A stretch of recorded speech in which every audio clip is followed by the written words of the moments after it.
Well, something is happening today that won't happen again, at least not in our lifetime, because it's not going to happen again for 70,000 years. That's 7-0. This is pretty cool. It is the first full day of Hanukkah, falling on the same day as Thanksgiving.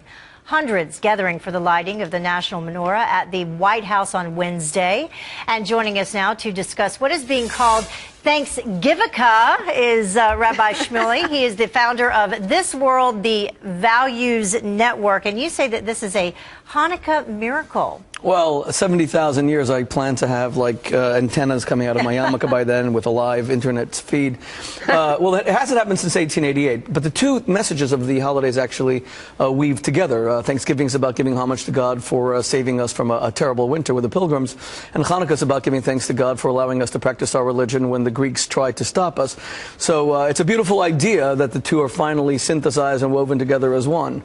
I have to show you this picture because a young child put it all together, and instead of a menorah, made, what were they calling it, Heather? A menorah? A menorah, yes. I think that is so inventive. And you know what, Rabbi? People who know me know that I am a happy-holic.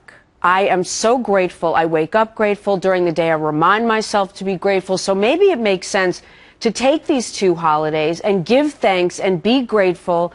And we should all be happy-holics. I completely agree. It's just a shame we're not going to do it for 70,000 years, but we have to do enough today that it kind of extends. Oh, look, gratitude is the very essence of life. It means that you actually appreciate a blessing. It means that you don't allow it to just pass over as if it doesn't mean anything to you.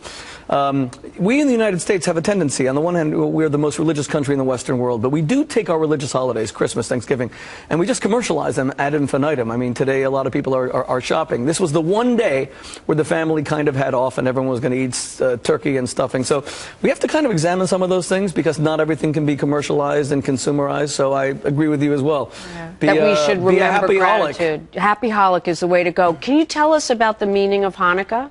Well, Hanukkah, America was founded on the principle that we could actually practice religious liberty. Thomas Jefferson put only 3 things on his tombstone. Didn't even put that he was the President of the United States. He did put that he was the author of the Virginia Statute of Religious Freedom. The Pilgrims came here in order to practice religious freedom. Well, Hanukkah precedes this idea by 2,000 years. The Jews were told by the Greeks, who wanted to Hellenize the whole world and have everybody be pagan, that they could not practice monotheism. They were the only people in the world at the time who believed in one God. So they tried to introduce these large idols in their temples, in our temple, which we had to worship. And the Jews fought back. Now, the interesting thing about it is when they defeated the soldiers, who were essentially the soldiers of Alexander the Great, so it was a formidable army, they did not celebrate with any kind of military arch or any triumphant military parade. They celebrated by lighting candles, because it's like America. We go and we liberate countries, but we don't do these big parades. We do it for freedom and liberty, and that's what the Jews introduced. So the menorah is the original celebration. They just wanted to practice their religion. They didn't want to have laurels and great knights of armor. They wanted to light the candles, and we do it till this very day. So you wrote an interesting piece here. You called it Gratitude is a Dying Art, as you were just talking about.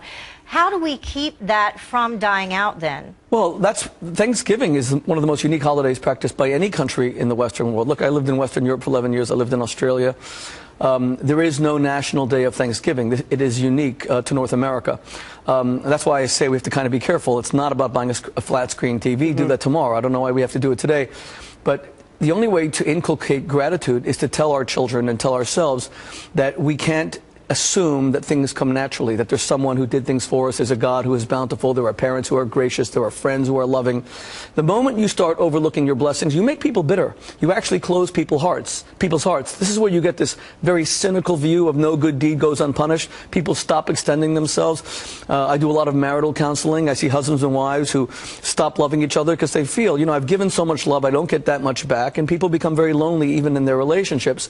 What we're not focusing on in America is the breakdown of relationships, that families are disintegrating.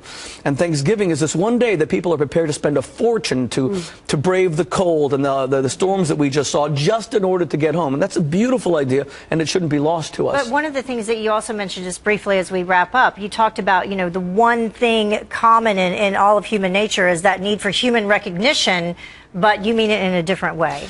Well, I think that every one of us is born with the conviction that we're special, and we spend much of our lives trying to prove that we're special. If I'm in front of a camera, I must be special. If you have a TV show, you must be special. But really, the way we're special is by being in relationships where our loving acts are appreciated and acknowledged. Now, let's say you extend yourself lovingly, but it's not appreciated. You're not recognized for it. You begin to feel taken for granted, and then you stop being loving. And that's how people begin to fragment. That's how they become more isolated. And that's where loneliness accrues. So the feeling that we're unique, special, is validated when someone hugs us, when someone appreciates us, when someone comes home for Thanksgiving. That's what love is all about. Love is about making someone feel like you are special, like you are unique. And that's what we all most want. And it can't just come from our jobs. It can't just come from our careers. It can come from what we do. It should come from from what we do. Rabbi, in closing, I want to say stuff doesn't make you happy. That's Being right. a good That's right. person It's not makes about you things. happy. That's right. So reach out and help someone when you can. Yeah. Thank you, Rabbi. God almighty, this was the most Buteach. spiritual segment on a news channel in history. We're all about it. And since this is once only every 70,000 years, I'm glad we took advantage. Exactly. We should do it more often. All right, enjoy the latkes, Rabbi. Thank you very much. Not too greasy, not too many calories. Okay.